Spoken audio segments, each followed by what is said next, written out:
Donc, est-ce que vous pouvez vous présenter un petit peu, Marianne? On va commencer par toi. Est-ce que tu peux juste, est-ce que vous pouvez chacun vous présenter assez rapidement et puis on va attaquer la discussion. Merci.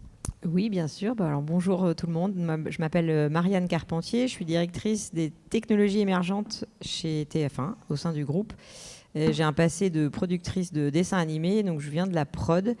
C'est important parce que du coup, je connais les méthodologies de travail et aussi les difficultés qu'on rencontre quand on est producteur de contenu.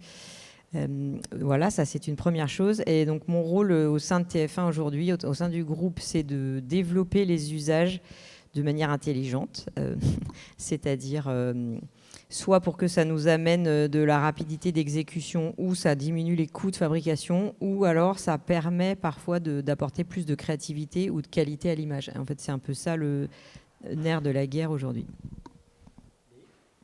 Bonjour, David Defendi. Moi, je suis de départ romancier, ensuite scénariste. Je me suis beaucoup intéressé à l'IA et donc on a créé des IA, comment ils pouvaient nous aider à raconter des histoires avec Génario. On fait aussi des images avec Génario Studio. On travaille avec pas mal de pros, de réalisateurs. Et puis un festival qui a lieu à Nice et qui aura lieu à Cannes l'an prochain pendant 3 jours. Donc moi, tout ce qui m'intéresse, c'est toute la créativité autour de l'IA et comment ça va un peu changer notre manière de raconter des histoires. Bonjour à tous, moi c'est Nino Schnadek, je suis réalisateur depuis une dizaine d'années du coup, et j'ai récemment cofondé une agence qui s'appelle Très Bien D'accord, qui utilise des outils IA pour assister nos films et nos futures productions. Et j'ai commencé l'IA il y a 4 ans à peu près avec des équipes de développeurs pour notamment du clip. Voilà. Donc on voit de plus en plus de sociétés se monter en IA. Il y a la tienne, David, il y a la tienne, Nino. Il y a aussi la nôtre, mais qui existe depuis un petit peu plus longtemps. Est-ce que ce paysage est vraiment en train de changer? Est-ce que tout le monde va passer à l'IA? Est-ce qu'on va continuer à avoir des sociétés qui vont être plus ou moins spécialisées en IA? Vous pensez que voilà, c'est quelque chose qui va vraiment se répandre et que toutes les boîtes de production demain vont faire de l'IA? Les gens du théâtre, ils n'ont pas utilisé la caméra. Donc on n'est pas obligé d'utiliser l'IA. Je pense que le théâtre a refusé la caméra et le théâtre vit très bien. Donc on n'est pas obligé d'utiliser l'IA. Après, c'est un choix. Ça va devenir puissant, comme le cinéma est devenu puissant à cause de la caméra. Mais on n'est pas obligé d'utiliser. Il y aura encore des romanciers. On utilisera le crayon. Je pense que tout est possible encore. Et ça va coexister. Ça va coexister et c'est aussi une histoire de mode. Je pense qu'on va rentrer dans une mode du film IA très forte, assez vite. Et comme par la suite, maintenant, on n'a jamais autant retourné en pellicule que depuis l'ère du digital, on reviendra à quelque chose de peut-être plus basique et conventionnel après une grosse phase de film IA qu'on verra dans les prochaines années, quoi. Moi, oui. Alors, si tu te projettes très très loin, mon intuition, c'est que très très loin. C'est très très loin, c'est au-delà de 10 ans. Au-delà de 10 ans. C'est plutôt qu'on risque de manquer d'énergie et qu'il faut faire attention à ça déjà maintenant, mais que dans 10 ans, ça va être pire. Et donc, effectivement, moi, je pressens un retour au low-tech, en fait. Mais, et surtout dans la création, enfin, dans le raconter des histoires, c'était le sujet de ton film, je trouve super intéressant, parce que depuis la nuit des temps, l'homme raconte des histoires, c'est ce qui lui permet de ne pas devenir fou. La tradition, c'est le verbal, en fait. Et donc, probablement qu'un jour, on va revenir plutôt à des choses simples. Moi, je pressens plutôt ça. Après, aujourd'hui, l'arrivée de l'intelligence artificielle, même si tu as ultra envie, ce qui est mon cas, parce que je suis quand même bien geek, c'est très compliqué de la déployer. Donc, c'est pour plein de raisons dont on va certainement parler, mais c'est très compliqué de l'utiliser correctement, de l'utiliser à bon escient, de faire des choses belles avec. C'est complexe. Donc, je suis pas sûre que ça arrive très vite, qu'il y ait des choses full IA complètes partout. Ou en tout cas, moi, je pressens plutôt que s'il y a ça qui se développe, ça va pas être très chouette. Typiquement, l'arrivée de la 3D, du CGI au démarrage en animation, c'était moche, les rendus. Et il a fallu que Pixar mette un paquet d'argent pour faire des choses très chouettes avec des textures et des choses qui dégagent un peu d'émotion avant qu'on arrive à faire des choses chouettes. Et puis maintenant, il y a un gros retour à l'anime 2D très classique. Donc en fait, il ne faut pas non plus s'enflammer complètement sur ce truc. Enfin, cette techno, elle est quand même super enthousiasmante et elle permet de faire des choses très très intéressantes créativement parlant aussi. Et donc, c'est chouette de jouer avec. Mais je ne sais pas si demain va y avoir des studios. C'est un peu une tendance là, le côté il y a plein de studios qui se créent dans tous les sens. Allons-y, mais sans s'enflammer non plus. Quoi. C'est plutôt, il y a beaucoup de studios parce qu'il y a beaucoup de boîtes de prod en fait qui vont devenir des studios eux-mêmes. C'est que il y a beaucoup de boîtes de prod en France, elles vont toutes devenir pour l'audiovisuel avec des gens qui vont travailler l'IA. Et ça va devenir normal en fait. Je pense pas que ce soit une mode par contre. Mais c'est une histoire de budget. C'est parce que les budgets aussi, avec des outils IA, vont simplifier certains workflows. Donc on va garder des workflows conventionnels tout de même, mais les budgets vont pouvoir se réduire. Ça va changer beaucoup de choses, je pense, au niveau de l'éthique. Ça veut dire qu'il y a des gens qui ne pouvaient pas forcément avoir une parole, et c'est pour le pire et pour le meilleur aussi, ça dépend. Hein.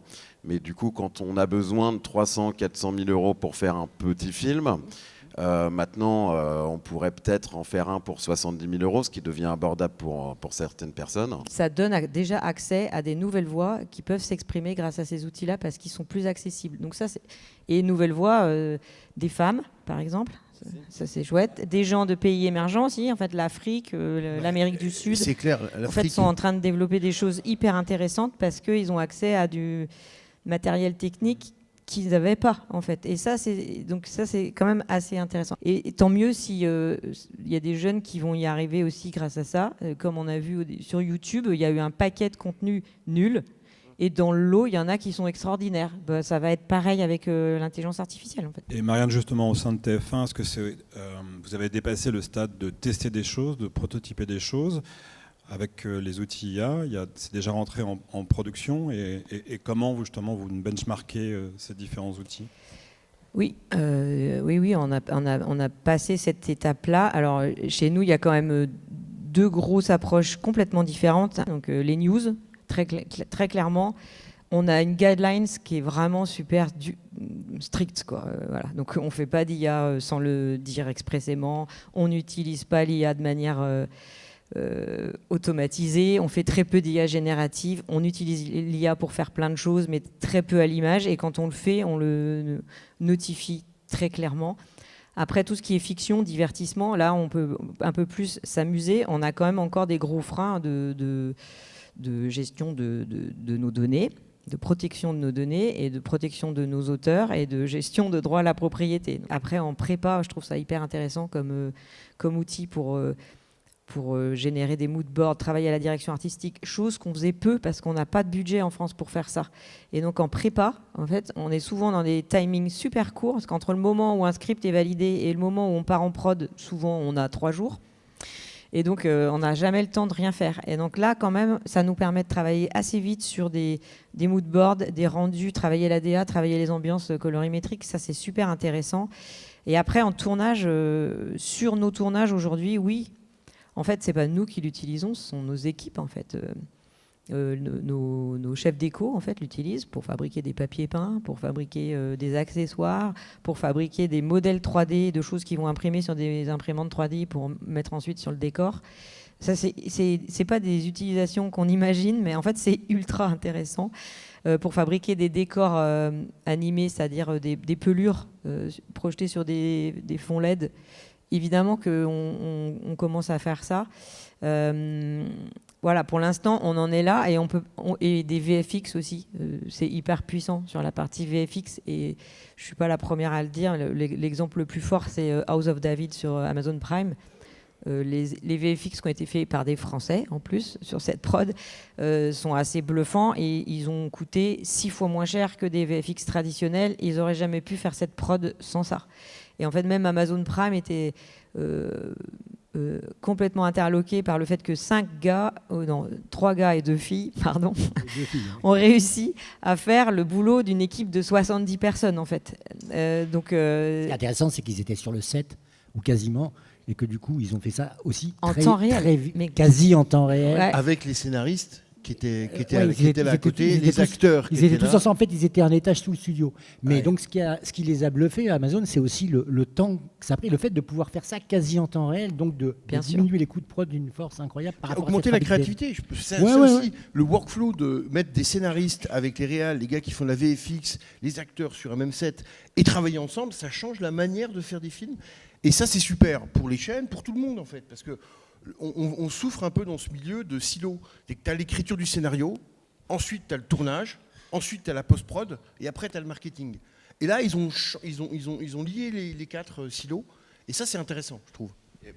Aussi une dernière chose, c'est que justement on a une baisse de budget sur pas mal de choses. Je pense au secteur de la publicité à l'époque, quand je faisais des pubs il y a une dizaine d'années, on était payé pour faire les moodboards avec des directeurs artistiques, c'est-à-dire qu'on avait une enveloppe pour gagner des compétitions et c'était des belles enveloppes. C'était des enveloppes à plusieurs chiffres. Aujourd'hui, ces enveloppes dans les sociétés, dans les agences en publicité, elles sont quasiment moindres en fait. Et on commence à revenir du coup à des moodboards animés en IA pour vendre des idées.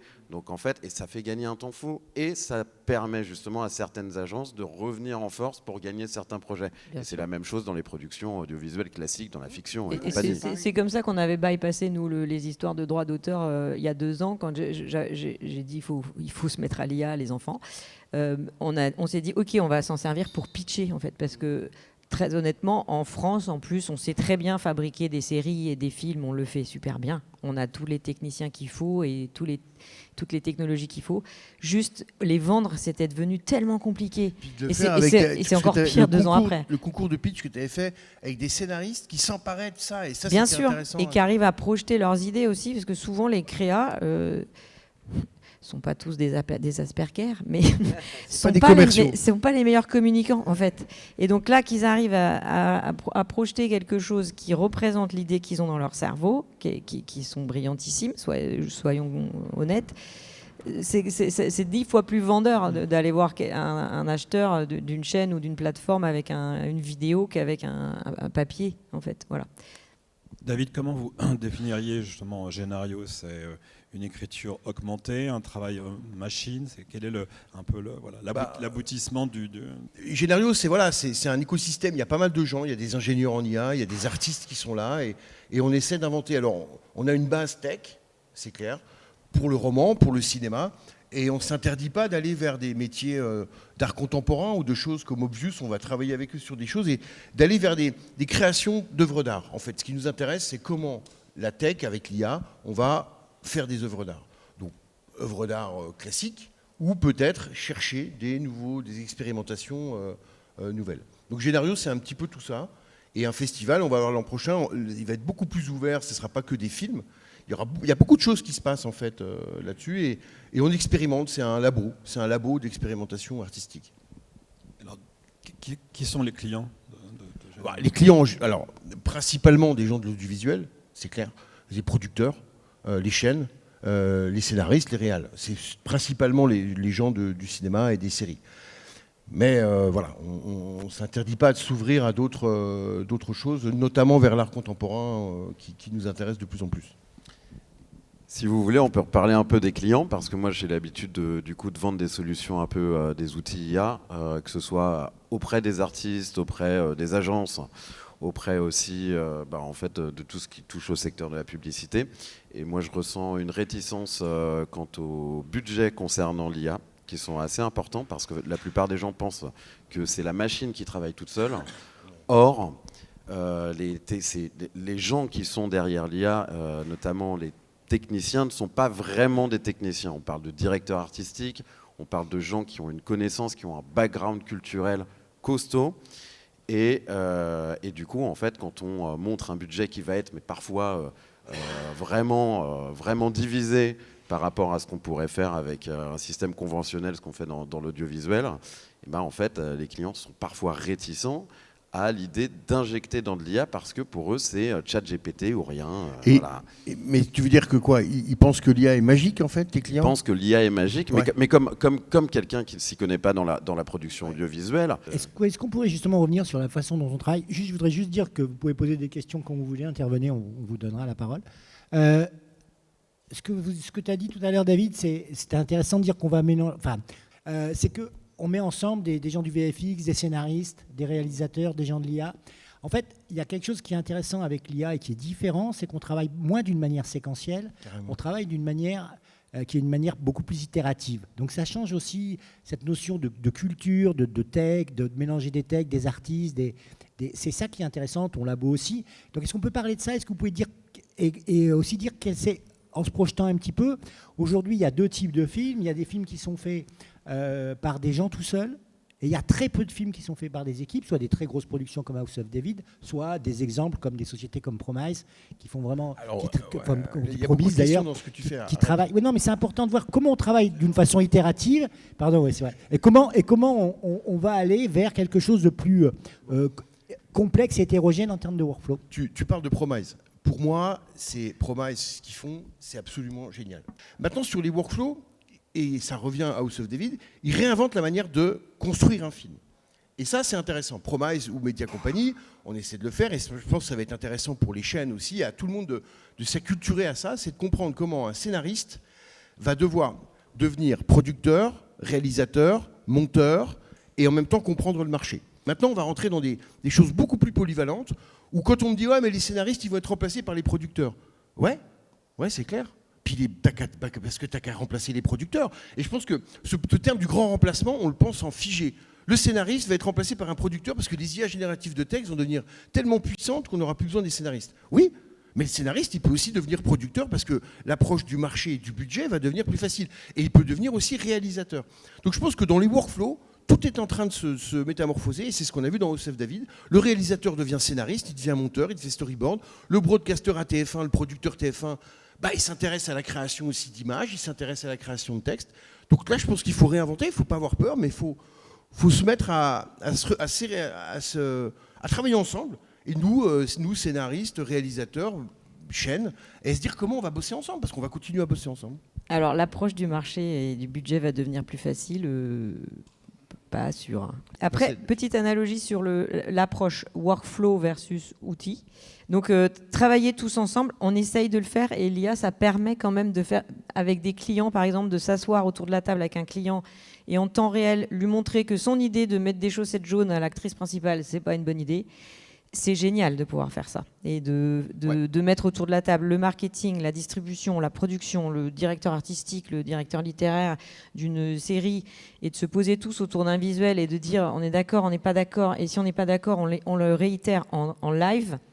Et on le modifie. Déjà ça, c'est génial. Mais bien sûr, rien que ça franchement, ça fait déjà du bien, quoi. Ça fait beaucoup de bien, vraiment. Et donc, mais c'est pas simple à faire, parce que il faut casser effectivement notre taylorisation du travail là, et la production audiovisuelle aujourd'hui, elle est super. C'est exactement la même chaîne de travail et les mêmes équipes et les mêmes postes que à l'époque de François Truffaut. Ça a pas changé. C'est les mêmes postes. Et donc, c'est compliqué de se dire, attends, je vais mettre, ne serait-ce qu'avoir un responsable data sur un tournage, c'est compliqué. Donc, Justement, comment on fait? Parce qu'en vous écoutant, on voit qu'il y a des métiers qui peuvent disparaître et être remplacés par d'autres métiers qui existent déjà. C'est ce qui est dit entre le scénariste et producteur. Il y a des métiers qui vont rester, il y a des nouveaux métiers qui vont apparaître.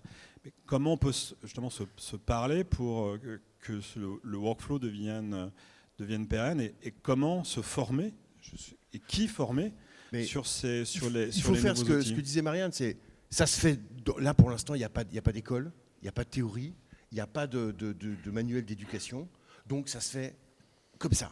Et tu as le réal qui veut s'intéresser au scénario, normalement il y avait son scénariste, le réal ne touchait pas le scénario, il va utiliser des IA pour écrire son scénario face au scénariste. Le scénariste, lui, qui ne s'intéresse pas à l'image, il va illustrer certaines scènes à son réalisateur en utilisant l'IA. Pour l'instant, c'est du hackathon en permanence, quoi, en gros. C'est pas hackathon, c'est une expérimentation au quotidien, et on aimerait inventer des workflows, et c'est ce que vont tenter Promise, c'est ce que vont tenter Media Company, c'est ce qu'on essaie de faire. On va essayer de donner un héritage d'éducation en disant voilà, on a trouvé un workflow, le meilleur workflow c'est celui-là. Bon, mais pour l'instant, on expérimente. On n'est pas sûr de nous parce que déjà les IA, est-ce qu'elles sont complètement matures? Non. C'est que les IA évoluent chaque semaine. Donc c'est difficile de mettre un workflow en place alors que la semaine d'après, tu as des trucs qui se réinventent. Donc voilà, on est dans l'expérimentation, mais il faut être avec bonne humeur et puis ne pas... Je pense que c'est surtout une histoire de... En fait, personne ne va être remplacé, concrètement. C'est juste des métiers qui vont se transformer. Profondément, ça va être, on va avoir une grosse scission entre les bons et les mauvais à l'avenir. C'est-à-dire qu'on va être immergé de contenu IA très bientôt. On l'est déjà sur les réseaux sociaux avec un vide intergalactique de ce qu'on peut voir. C'est juste que les gens qui sortiront du lot seront des gens qui seront formés non pas aux outils, mais à la manière de structurer leurs idées, à l'histoire de l'art et à un fort background en fait, artistique, tout simplement. Non, mais ça, rien ne change. C'est-à-dire que l'art a toujours été élitiste. C'est-à-dire, une série Canal, tu es scénariste d'une série Canal, il y en a 6 par an, ça va pas changer.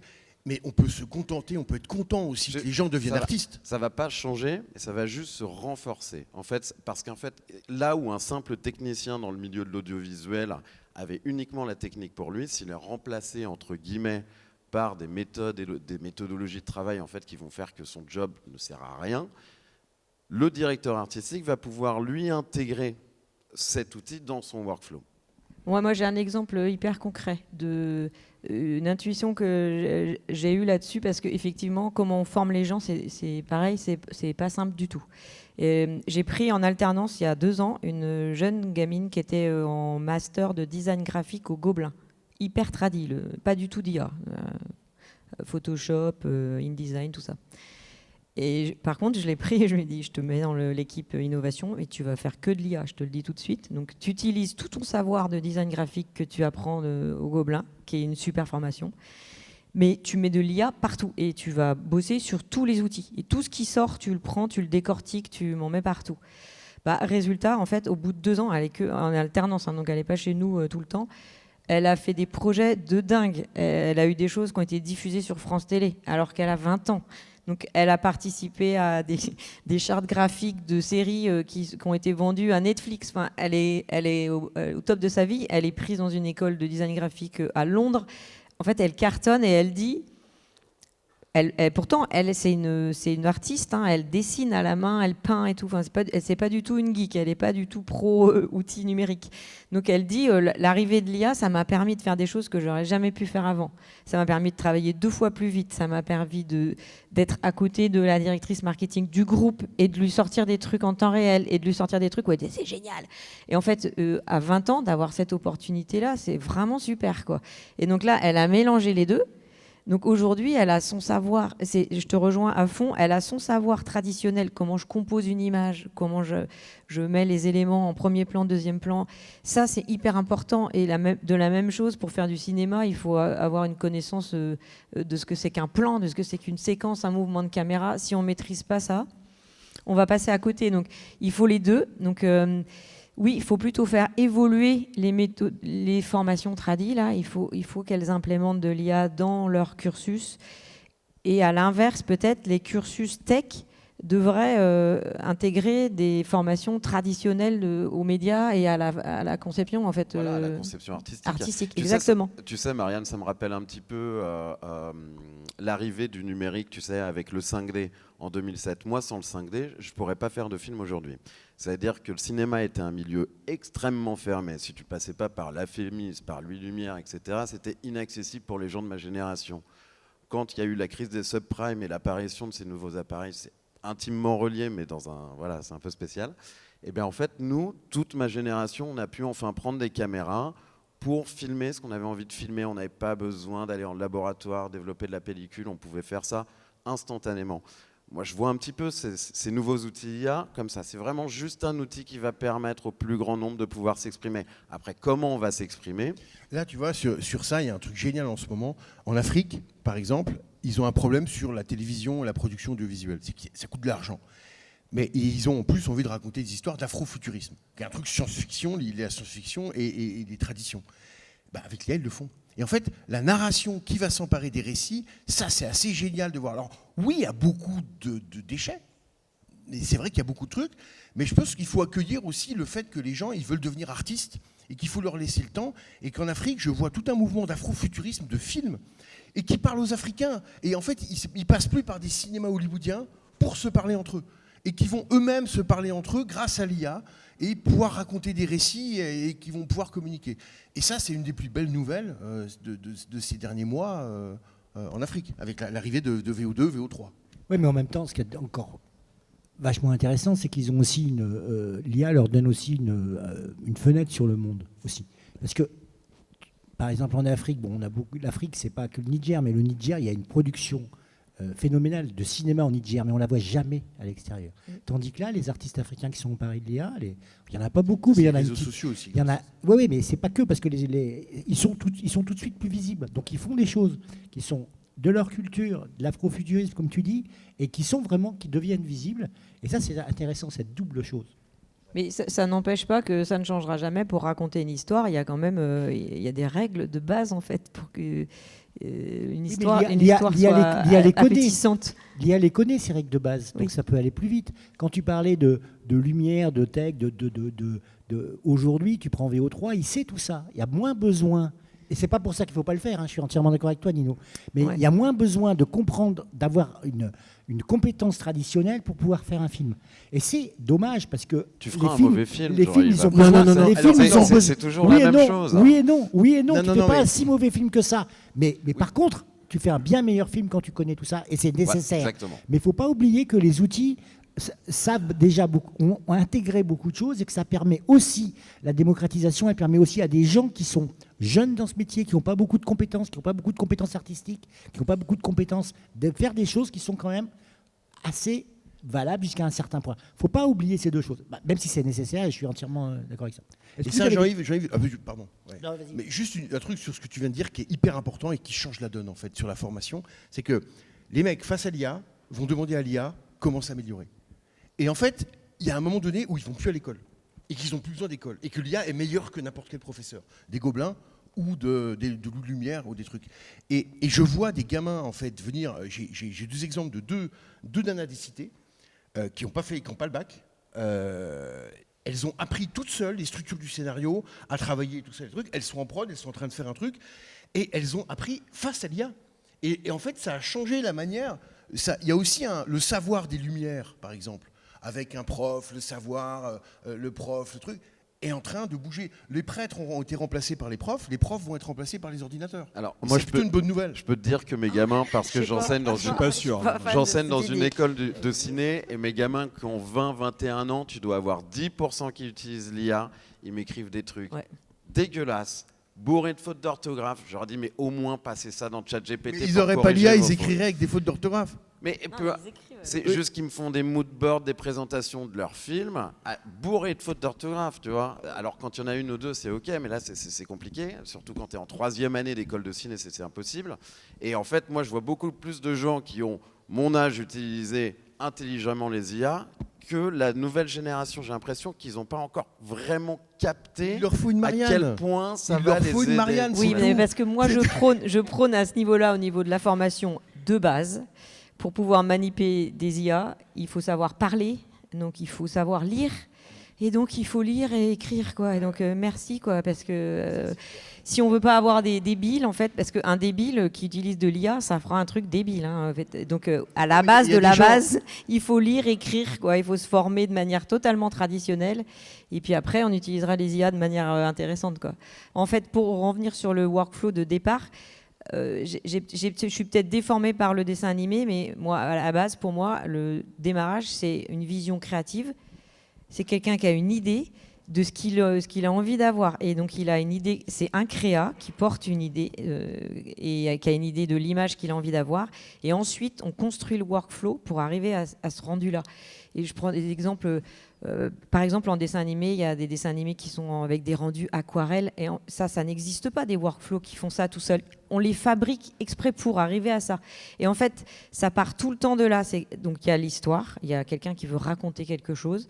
Et ensuite, il y a quelqu'un qui a une vision de comment raconter ce quelque chose. Il y a le marché aussi. Et ça peut pas être une Il y a IA. un quoi, truc, qui il y a un fait- truc quand même que les créateurs n'ont pas, c'est les datas sur le marché.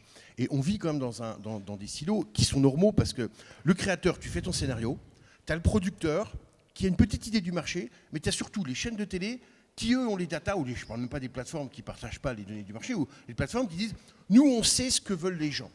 Et que si l'IA peut servir à quelque chose à un moment donné, c'est de réunir entre le créateur, qu'il ait accès aux datas plus tôt, pas pour faire du commercial, forcément du truc putassier, mais ça peut aiguiller aussi un art d'auteur, un cinéma d'auteur, si tu sais à qui tu t'adresses. Ouais, mais ça, Tu il y a un peux- danger de court-circuit énorme. Netflix, je ne sais pas si tu connais cette plateforme. Netflix. T'as entendu parler. Netflix, ils développent leur propre outil de génération d'images. à travers une filiale de production, c'est ça qui est assez amusant. Qu'est-ce qu'ils vont faire demain? Ils vont court-circuiter tout le monde. Ils vont produire avec leur data 80% de ce qu'ils font aujourd'hui Tu te souviens des d'une discussions il y a façon 2 ans automatique. Je te garantis qu'ils vont le faire. De D'ici manière 3 légale ans, en plus. d'ici 3 ans, ça sera fait. Jean-Yves, alors, Donc ça veut dire que, attention, les gens qui vont posséder les data, ils vont court-circuiter tout ce parlons un peu système-là. de dystopie. Tu te souviens, j'ai vu, il y a 2 ans, alors Jean-Yves, c'est pour faire avec Jean-Yves, il y a 2 ans, quand l'IA est sortie, on se disait, ok, il y a un truc qui va changer, c'est qu'il y aura un film pour soi. Et on parlait de ça dans nos discussions. Bien sûr, ouais. Et là, j'étais à Cannes, le patron de Google DeepMind, il a dit exactement ça, du liquide contenu. Et ça, c'est dystopique. Laurin, ouais. Mathieu Laurin. Mathieu Laurin, voilà. Pardon, peut-être que là c'est parce que j'ai ma casquette TF1, média qui rassemble. Eh ben, je suis pas sûre. Ça va arriver. C'est sûr que ça va arriver. Mais est-ce que ça va marcher? Je sais pas, parce qu'en fait, au final, ce qu'on aime, c'est se rassembler autour d'un même contenu. Et comme on regarde un match de foot, comme on regarde tous Game of Thrones, parce que c'est génial, t'as regardé Game of Thrones, et en fait, c'est ça qui fait que ça fédère autour d'un contenu. Il y a ce truc-là de singularité au niveau du format et tout. Moi, individualisme, moi, j'y crois pas non plus, parce que je pense que les gens ont besoin d'échanger autour des films et autour des œuvres. C'est quelque chose qui se partage. Et en fait, je vois plutôt des choses, par exemple, pour continuer des licences Indiana Jones, Star Wars, etc. Parce qu'on peut parler, si vous voulez, ensemble de l'entraînement des données sur les acteurs, les comédiens. On peut figer quelqu'un dans le temps, pour toujours, à tout âge. Et ça ouvre des nouvelles opportunités où, en fait, on va pouvoir continuer à avoir des Star Wars 23 dans 50 ans, grâce à l'IA, avec les mêmes acteurs, avec Mark Hamill, avec tout le monde. Et il y a plein de choses qui sont possibles. Ensuite, ça va se jouer en termes de droits d'auteur, ça va se jouer sur ce niveau-là, quoi, sur les contrats, contractuellement, en fait, comment ça va se passer. Et par contre, pour le film individualiste, ça va se faire. J'y crois un peu moyen sur est-ce que ça va marcher. Ça marchera peut-être pour les réseaux sociaux, pour les choses comme ça, pour les choses ciblées pour la publicité. Ils préparent ça, les plateformes. Est-ce que vous avez envie de réagir, de poser des questions? Attends, j'arrive.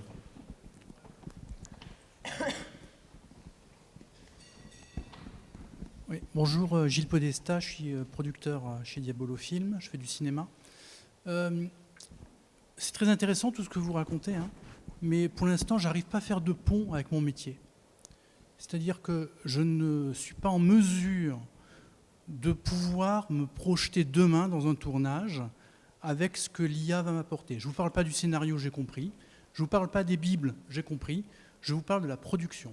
Donc, est-ce que vous pourriez m'aider pour me dire en quoi mon futur de demain peut être amélioré grâce à l'IA en tournage?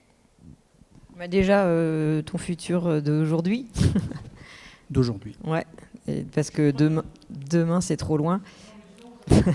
Mais le futur d'aujourd'hui, je reviens sur ce que je disais tout à l'heure. En prépa, moi je trouve que c'est un outil super intéressant. Tu vas faire un repérage de tes décors. Tu prends des photos. Avec ces photos, tu peux générer des ambiances déjà d'éclairage. Donc travailler avec ton chef-op et ton réal sur des ambiances d'éclairage pour travailler tes plans de tes séquences. Travailler des plans de caméra dans ces décors-là. En 2 secondes, hein, et à coût très très limité. Donc ça déjà, c'est en prépa, je trouve que c'est super intéressant. J'ai des exemples que je vais montrer à Vivatech la semaine prochaine, là, d'un réal qui travaille comme ça. Il fabrique ses plans de référence de ses séquences avec de l'IA, avec Midjourney, avec Runway aussi de temps en temps. Et ensuite, il les travaille vraiment, il les file sur le plateau à ses chefs électro, à ses chefs op. Il leur dit c'est ça que je veux. Et en fait, il est presque capable d'ingester son plan référence dans le logiciel qui set up les éclairages LED, et pour que ça lui sorte l'éclairage qu'il a préseté sur l'image. Donc en fait, là, tu gagnes du temps, hein, vraiment. Quand tu arrives sur ton plateau, tu as une image ref, et tout le monde là, et elle est partagée avec tout le monde, et tout le monde a la bonne qui est validée par tout le monde, y compris par ta chaîne. Ça va vite, en fait. Et tu arrives plus facilement à l'image finale. Et y compris en post-prod, en fait, ils ont une image ref sur laquelle ils peuvent se baser pour finaliser l'étalonnage. Donc ça, c'est hyper intéressant. Et après, en tournage, aujourd'hui, très honnêtement, pour tout ce qui est accessoires, déco, mais même conception de décor, en fait, parce qu'au lieu d'utiliser des logiciels de 3D de genre SketchUp qui coûtent un bras, tu génères un décor... un plan de décor en 2 secondes et même un décor 3 feuilles en fait. Et donc c'est super intéressant et tu peux le travailler dans tous les sens et ça à 0 coût en fait. Et tu vends ça plus cher. C'est-à-dire que c'était il y a 2 semaines, on est parti faire un repérage. On a pris un iPad, on a passé ça au LiDAR. Je l'ai filé à un gars sur Blender. Il est venu me récréer entièrement la lumière. On a fait des planches, on l'a vendu au client. Et en fait, tout ça, ça fait qu'il voit exactement ce qu'on va faire. Donc ça veut dire qu'on peut justifier aussi le budget. Pourquoi le film il coûte ça? Où est-ce qu'elle est la thune du gars? Et Okay, les décors les décors animés générés, projetés sur écran LED aussi, c'est hyper intéressant parce que ce qui coûtait très cher dans ces technos-là qu'on ne pouvait pas faire en tant que prod indépendante, c'était de fabriquer un décor avec Unreal. Ça coûtait 2 bras en fait. Et personne ne peut mettre ça dans un unitaire à 1,2 million pour France Télé par exemple. Et, par contre là, quand tu le génères en IA, ton décor, et tu peux le faire générer par une étudiante. Hein. Nous, c'est ce qu'on a fait, en fait. Et donc, évidemment, tu peux pas avoir un rendu à la Mandalorian. Hein, faut pas... Mais si tu as besoin... j'ai un cas concret d'un vol d'oiseau, là, une nuée des tourneaux, pour mettre derrière une interview d'un mec, parce que tu veux un truc chouette. Ça, on l'a fait en 2 minutes 30. On l'a projeté direct sur l'écran. On a filmé le mec devant. Sans rien d'autre, hein, pas de caméra, pas de tracking, rien du tout. Et le plan, il est super beau. Ça a même inspiré le gars qu'on était en train d'interviewer. Il s'est mis à danser devant tellement c'était poétique. En fait. Résultat, la séquence, elle est magnifique. Et aussi, il y a tout ce qui est workflow typique de la production, du type, tu enregistres ta PPM, ça te fait des récaps entiers de la synthèse. Il n'y a pas besoin de gens qui ont besoin de noter des rapports et compagnie. Les feuilles de service, elles sont automatisées pour tes équipes de tournage. Elles sont justes. Alors, il faut un check, évidemment. Les métadatas, les résumés en 10 lignes, 12 mots, 4 mots 50, que tu dois livrer dans tous les sens à tout le monde. Ça devient ton assistant de prod, si tu veux. Ça Voilà. veut dire qu'en fait, ton dire de prod, il va pas forcément reprendre un assistant supplémentaire sur tes shoots. Il va aller utiliser les outils IA qui viendront faire un taf bête et méchant d'assistant de prod. Et après, chose auxquelles on ne pense pas non plus, si tu es producteur, tu as forcément un catalogue de prod que tu as fait dans ta vie. Souvent, elles dorment sur des étagères. Tu peux les rebooster, tu peux les passer en UHD, tu peux en faire des choses très intéressantes, tu peux les resizer pour les réseaux sociaux, tu peux faire des exploitations différentes. Là, tu peux réinventer des petits business models et tu n'as même pas besoin d'un distributeur pour faire ça pour de vrai. Je ne devrais pas dire ça, mais il peut t'accompagner mieux. mais tu peux le faire presque toi-même. Et donc ça, c'est quand même super intéressant. Et autre chose, je trouve, qui n'est pas du tout exploité en prod, avant de lancer une IP, alors c'est un mot, pardon, une nouvelle série, on va dire, c'est très compliqué en fait de la faire, de la rendre visible. Souvent, les prods attendent que ce soit les chaînes qui le fassent. Elles en ont tellement qu'elles en choisissent 2 par an, en fait, sur lesquelles elles mettent un max de budget. Les autres, elles passent à la trappe. En fait, toi, tu peux le faire toi-même, ça, aujourd'hui. Tu peux générer ton contenu pour lancer ta marque avant. Tu peux faire à mort de petits contenus pour les réseaux sociaux sans que ça te coûte quoi que ce soit, avec juste un alternant en communication qui va te faire ça, qui va s'éclater à faire ça. Et balancer ça sur les réseaux, générer ta marque, faire grandir, même créer des buzz. En fait, il y a plein de manières de réinventer le marketing d'un produit cinématographique ou télévisuel, en fait. Et ça, je trouve que c'est super sous-exploité. Marianne, chez Newman, vous avez un beau catalogue. Est-ce que vous avez tenté justement d'entraîner sur les contenus que vous avez ou pas? Ben non, alors d'entraîner un moteur, tu veux dire? Ben, si on avait la garantie que personne n'utiliserait nos données, on le ferait. Mais là, on l'a jamais. On le demande. Mais même quand on exerce notre opt-out, on voit nos... Je pourrais le faire en local, mais c'est coûteux en fait. Hein. C'est pas rien. C'est un gros investissement. Et tant que j'ai pas trouvé un business model derrière, je vais avoir du mal à justifier un investissement de la sorte. Enfin, c'est pas que je vais avoir, c'est que j'ai du mal à justifier un investissement de la sorte. Donc, moi, je trouve que c'est hyper important de travailler en local. Chez nous, on travaille quasiment tout en local, en fait. La plupart des gens utilisent des LLM, donc des chats GPT, des Claude, des Mistral et compagnie qui sont en ligne, hébergés par des serveurs à distance chez eux. Nous, on a préféré avoir des machines chez nous, donc il faut quand même des grosses machines pour faire tourner ça, et entraîner nos données nous-mêmes. Donc ça veut dire que déjà, on sait d'où viennent nos données, on ne va pas aller voler le travail de gens, quoi. On va vraiment produire une data clean, donc ne pas se retrouver derrière avec des problèmes de droit d'auteur qui pourraient exister. Et puis, on va avoir une confidentialité qui est, voilà, tout simplement, c'est notre petit coffre-fort. Au moins, ces données-là, si on ne se fait pas pirater, parce qu'ensuite, évidemment, il faut mettre des solutions en place contre le piratage, mais ça peut très bien se jouer sur une machine qui n'a pas accès à Internet. On coupe Internet, la machine travaille de l'IA, il n'y a pas besoin d'Internet pour travailler de l'IA, c'est de l'algorithme entraîné, quoi. D'ailleurs, il y a les ordinateurs qui vont arriver d'NVIDIA, tu auras ton propre LLM sur ton ordinateur en local et qui va être une révolution. Tu ne seras pas obligé d'aller en ligne sur des serveurs externes aux États-Unis. Ça permet aussi de faire des choses qu'on ne peut pas faire avec les outils du marché. Typiquement, si tu veux générer des images de Hitler, tu ne peux pas. C'est bloqué. Donc il faut entraîner ton propre moteur, lui donner des photos d'Hitler. J'ai dit c'est un exemple dégueu, mais parce que j'ai eu le cas il n'y a pas très longtemps. On voulait faire une scène avec Hitler dans son bunker au moment où il se donne la mort. C'était impossible à prompter. Il y avait trop de mots interdits en fait. Warning de partout et il a refusé dans tous les sens. J'ai essayé tous les moteurs. Donc on a fini par entraîner ce qu'on appelle un LoRa.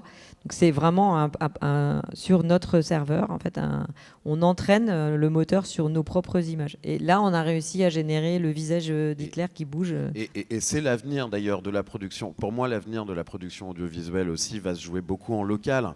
Ça veut dire que par exemple, je vais pouvoir entraîner des LoRa, donc des low rank adaptateurs sur des chaussures, des montres, des acteurs, des manières de bouger, des directions de lumière, de la musique, du sound design, plein de choses. Et en fait, donc toutes ces données que je vais pouvoir produire moi-même, par exemple, si je prends une série de 1000 photographies en argentique, je peux entraîner un LoRa sur ces 1000 photos et créer une nouvelle œuvre en IA à partir de ça.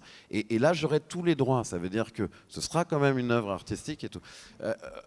Le Midjourney et ChatGPT, c'est des choses un poil plus compliquées en termes d'utilisation de données et de sensibilité. Ça veut dire que déjà, quand vous promptez quelque chose dans Midjourney, vos données ne vous appartiennent pas. Ils vont entraîner leur futur modèle Midjourney 8 sur vos données. Voilà. Je sais que tout ce que j'entraîne, tout ce qu'on entraîne chez nous, ça reste chez nous et on a une propriété intellectuelle totale là-dessus. Ça veut dire qu'il y a quand même une taille critique. Tout à l'heure, on disait qu'il y a beaucoup de petites boîtes qui peuvent naître avec l'IA se créer, mais si tu entraînes en local, et donc pour qu'il y ait de la qualité et de la diversité, il faut leur mettre pas mal de data. Oui. Donc c'est pas pour quelqu'un qui est tout seul devant son ordi, quoi. Pour avoir ces data et donc avoir de la richesse visuelle, de la richesse graphique, c'est pas donné à tout le monde. C'est pas donné à tout le monde. Moi, j'ai eu de la chance de le faire parce que j'ai pu inclure toutes les images que j'ai fait en plus de 10 ans de carrière. Donc ça aide quand même là-dessus. Mais après, on peut faire plein de choses. Je me souviens d'ailleurs du premier breakfast qu'on avait fait ici avec David Reichmann, qui était le directeur de création de Gilvy, qui nous expliquait que lui, en publicité, il travaillait en fait avec des gars qui avaient une société de data clean. Ça veut dire, en fait, ils faisaient de la reproduction. Donc, ils vont prendre... La techno, elle est nulle, ils sont en train de l'arrêter. Mais non, ça coûte trop cher. Et ça coûte trop cher, c'est que bien sûr. n'importe qui, c'est clair qu'on peut dire que n'importe qui peut faire un LoRa quand il veut faire un film, un court-métrage ou le genre de choses que je vous ai montré.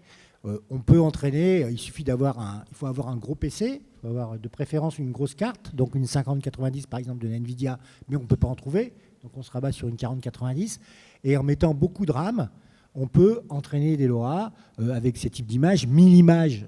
Techniquement, franchement, il faut une grosse machine, tu ne le fais pas avec un PC, mais à partir d'une vingtaine, trentaine, 40, 50 images, vous pouvez entraîner sur un PC un peu musclé, on va dire, c'est possible. Après, si vous voulez faire un long métrage, si vous voulez faire une série, c'est plus possible. Ça demande des moyens. On peut le faire en local, mais ça demande d'autres moyens qui sont quand même d'où les accords qui sont énormes. Aujourd'hui, il y a 3, 4, 5 boîtes dans le monde qui font ça. Il y a Asteria qui, en même temps, c'est pas pour rien, développe sa propre techno de génération d'images qui s'appelle Marais. Il y a évidemment Netflix qu'on connaît, et puis il y a tous les gros chinois, Alibaba, Tencent, qui en même temps qu'ils font des logiciels de génération d'images, ont des sociétés de production chinoises qu'on ne connaît pas, mais qui développent des workflows autour de ces solutions-là. Donc ça reste quand même facile, pour résumer, facile à faire pour des petits projets sur un gros PC, mais si on veut faire des très gros projets comme un long métrage d'animation ou pas d'animation ou une série, là ça demande quand même des moyens qui sont assez conséquents. Ça coûte de l'argent et puis en fait il faut mettre plein de PC en même temps. Il faut créer des serveurs nous-mêmes et c'est là où en fait il y a un déport de budget. Pas des GPU si tu veux. Donc on fait une flotte de GPU en OpenStack par exemple, qu'on met dans un UI qui vient sortir et là on peut entraîner plus de données. Et donc il y a un déplacement aussi du budget qui venait en fait sur le tournage, sur les émissions de CO2 aussi notamment, sur les déplacements en camion, sur les plans en hélico, sur les drones, qu'est-ce que ça change et voir à peu près le rapport en fait entre qu'est-ce qu'on fait? Est-ce qu'on se monte des serveurs à la maison pour faire des films en IA ou alors est-ce qu'on part en tournage? Quel est le plus rentable? Quel est le plus adapté au projet? Mais ça, c'est si on veut faire un film en full IA, mais si on est un producteur traditionnel et qu'on commençait à faire des choses, déjà commençons par décortiquer le script, trouvons des petites séquences où c'est intéressant de le faire en IA. Typiquement les séquences d'ouverture avec des plans drone au ras de la mer où tu as besoin de louer un bateau, d'abord c'est pas du tout bien pour la planète, ou un tournage sur un paquebot avec un overview plan drone 360 autour d'un paquebot.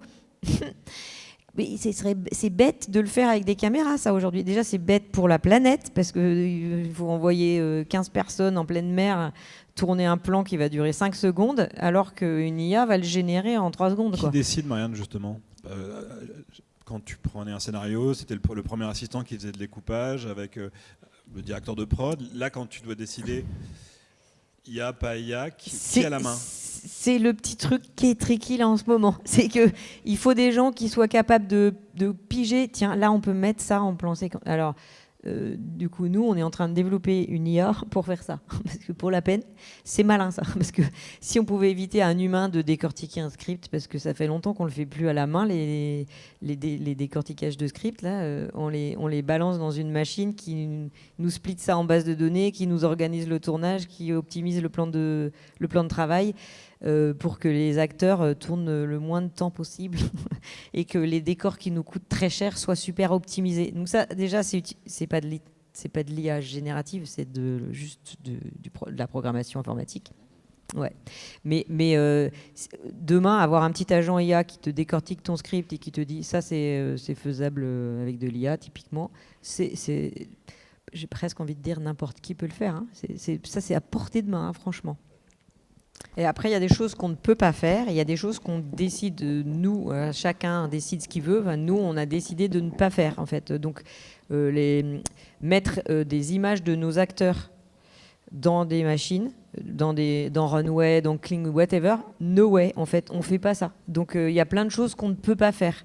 Donc, si on voulait faire des plans rigolos avec un acteur qui se transforme en loup-garou, aujourd'hui, on est coincé parce qu'on a pris cette décision-là de ne pas mettre la donnée de nos talents dans des moteurs, en fait. Sauf s'ils sont consentants. Ça. Et encore. Ça veut dire, par exemple, mettons qu'on fait une publicité pour un sac Hermès ou quoi que ce soit, et donc il y a un produit défini sur une durée, ou un Louis Vuitton. Je parle de ça parce que c'est des produits qui ont une visibilité dans le temps, où ça ne change pas tous les 3 mois, quoi. On peut entraîner quelque chose sur le sac, on peut entraîner quelque chose, un LoRa aussi sur le lieu, et on peut entraîner quelque chose sur un mannequin ou une mannequin. Et donc ça veut dire qu'avec son consentement, au lieu de payer un mannequin une fois 4 500 ou 5 000 euros la journée, on va payer la personne 20 000 euros une fois et l'utiliser à vie. C'est-à-dire que si la personne donne son consentement, et des gens donneront leur consentement. Et donc, c'est le cas déjà. Ouais. Et c'est déjà le cas. Et donc en fait, ça veut dire que ce mannequin avec ce produit, je pourrais le placer sur un toit à New York, je pourrais le placer à Tokyo, je pourrais le placer où je veux, quand je veux, et pour gratuit, pour toute la vie, pour l'éternité en fait. Un autre paramètre, on vous a pas parlé, ça m'intéresserait d'avoir votre vue là-dessus, c'est que là, on est plutôt dans une approche par le haut, c'est-à-dire l'IA générative, les générateurs texte ou vidéo et trucs comme ça, qui est un petit peu la tarte à la crème et très efficace sur plein de choses. Mais en fait, il y a aussi une IA bas bruit, qui rentre par les outils, c'est-à-dire qu'aujourd'hui, tous les outils, notamment VFX, montage, Resolve, tout ça, intègrent de plus en plus de paramètres IA, par exemple pour faire du dérushage, pour faire du détourage automatique.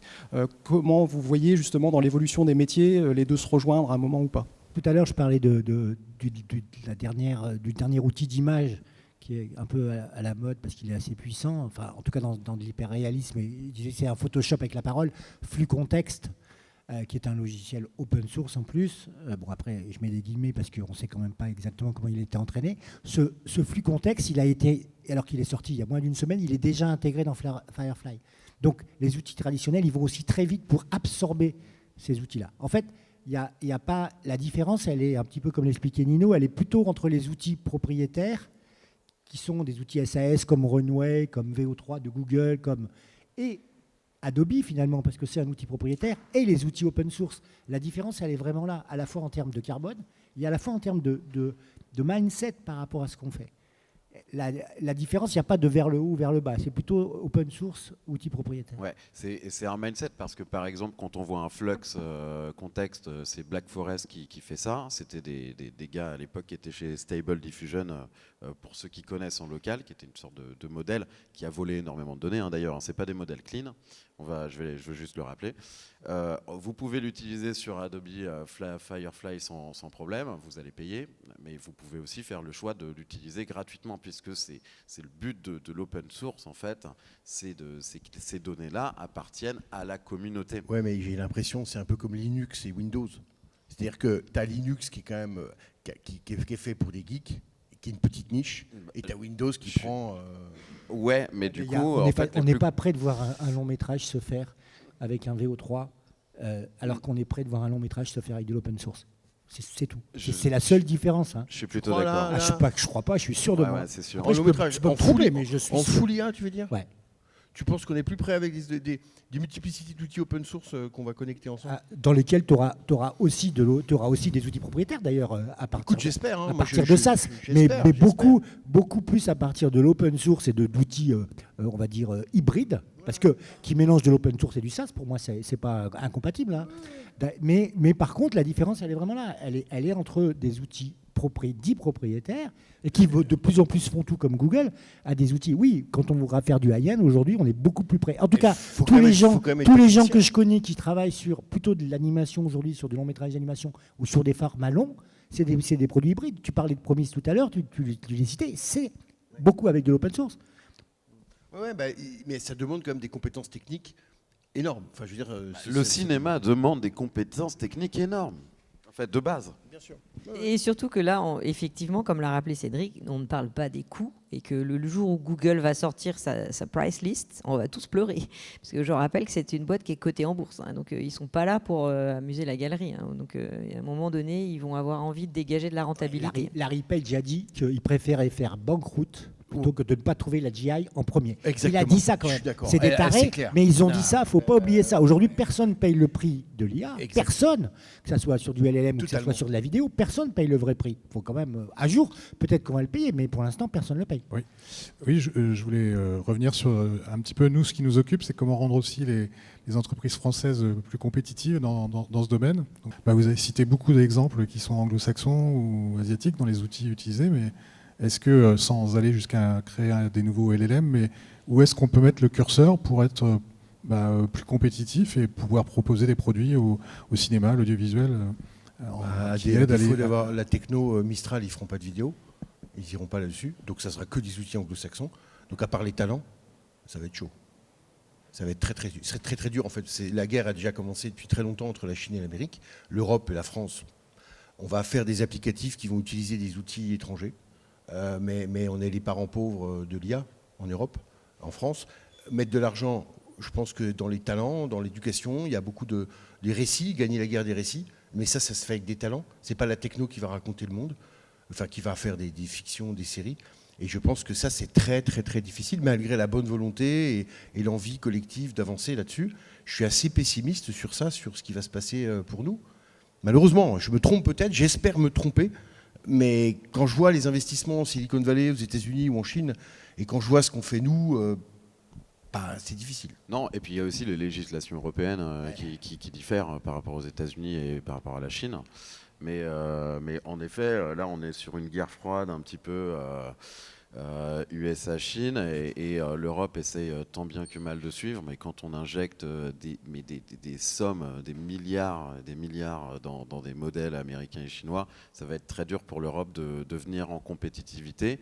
Et c'est, je pense, justement les talents parce qu'en fait, on a quand même les meilleurs techniciens au monde dans le cinéma en France. Enfin, il faut le rappeler quand même. Ça veut dire que la plupart des techniciens français, ils travaillent aussi à Hollywood, hein.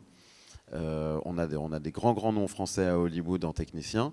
Je pense que ça va être les talents qui vont venir justement nous en Europe, pas qu'en France. C'est ce qu'il faut faire, à mon avis. Alors, Concurrencer. les talents, mais il n'y a pas de techno, quoi. C'est ça le problème, quoi. C'est que Mistral, c'est une techno française, moi je pense pas, mais en tout cas il y a un moteur de LLM.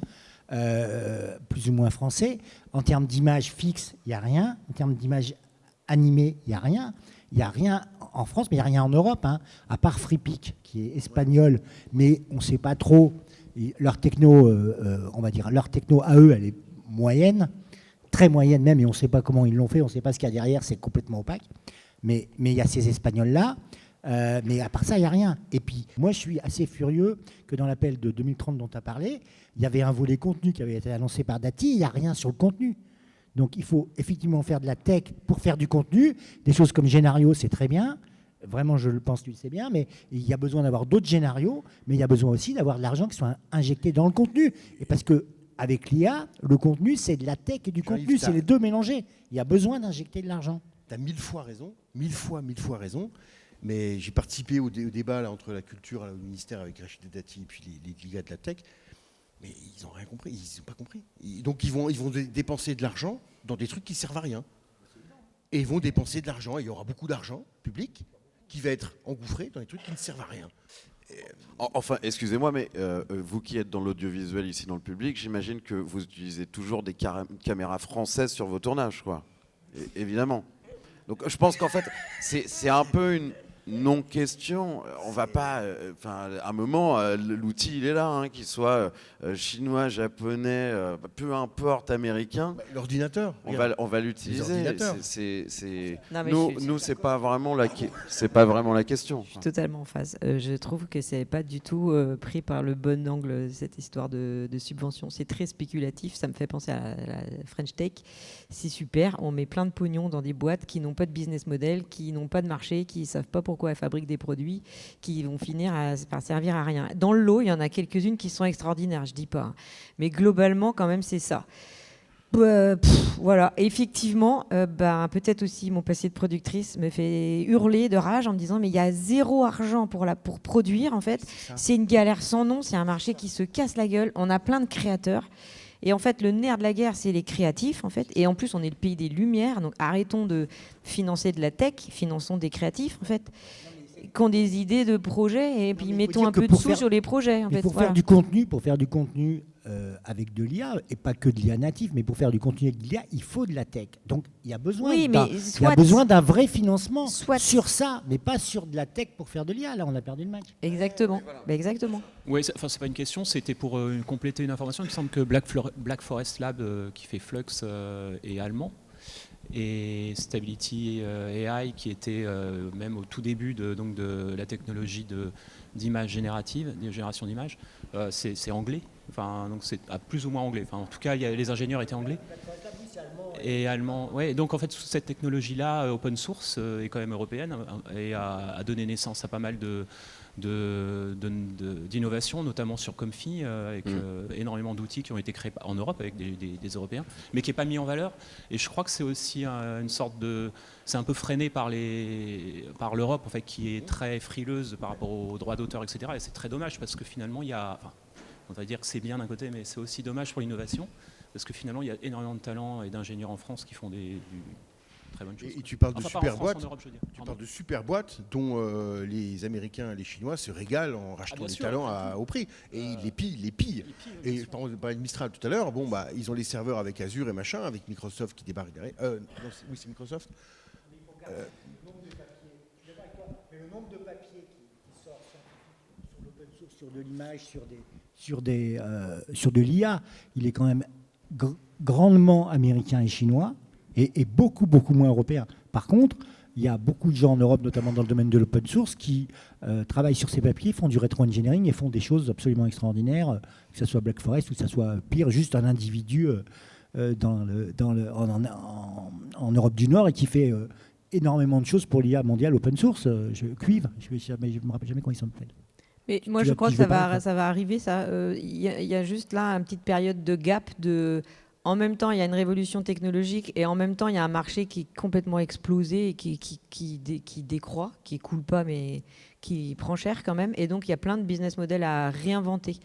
Et je vois bien qu'on patauge tous là. Tous, hein, parce que dans mon groupe, mais dans tous les groupes, en fait, tout le monde patauge, tout le monde cherche. Comment est-ce qu'on fait pour financer, en fait, pour régénérer une économie qui est en train de s'exploser, de se casser la figure. Et donc, on ne sait pas mettre de la valeur au bon endroit. C'est-à-dire que pour utiliser des outils open source, aujourd'hui, ça coûte cher, en fait. C'est pas... on en parlait tout à l'heure, les producteurs, ils arrivent, je ne dis pas tous, hein, mais ils arrivent, ils pensent que ça coûte que dalle et que je vais pouvoir générer plein de trucs gratuitement. Ben non, en fait, et tu peux pas faire un film, même un film de pub de 15 secondes, ça coûte quand même quelques dizaines de milliers d'euros, même en IA. Tu déplaces ton budget. Exactement. Et donc, il y a cette espèce de fausse croyance de ça va être pas cher du tout, ce qui est faux, en fait. Et en même temps, on cherche des nouveaux leviers de revenus. Et donc... les deux fait qu'on est un peu, on ne sait pas par où commencer en fait. Et donc, mais je vois ça se rapproche. À un moment donné, il va y avoir contact. Très bien. Plus de questions. Le timing est arrivé. Si vous avez après les questions en one-to-one, vous aurez encore quelques minutes. On peut les applaudir.